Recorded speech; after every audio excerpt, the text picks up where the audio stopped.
This is a soil texture triangle. Scientists use these triangles to classify soils given their relative proportions of silt, of sand, and of clay. In this video, I'll be teaching you how to read the soil texture triangle with the use of an example. So let's move to the next slide. You should be able to see the star in front of you. And we can see that this soil texture has 40% sand.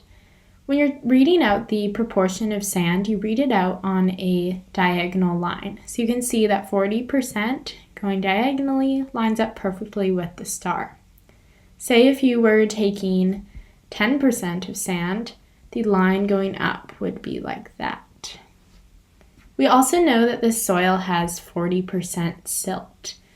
Similar to sand, you read silt on a diagonal line, so you can see it lines up directly with the star when you go down like that. And if you were to do 80% silt, for example, the line would be like that.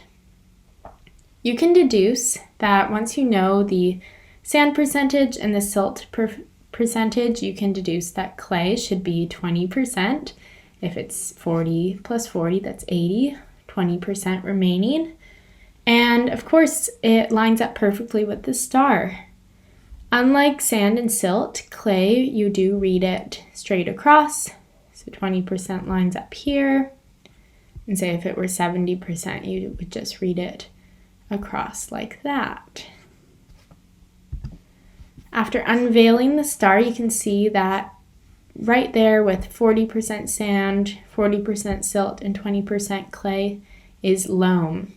Loam is the ideal soil texture for farming because it contains the right amount of clay to have good moisture holding and nutrient holding capacities, but it also contains the right amount of silt and sand to still ensure that there's proper drainage in the soil.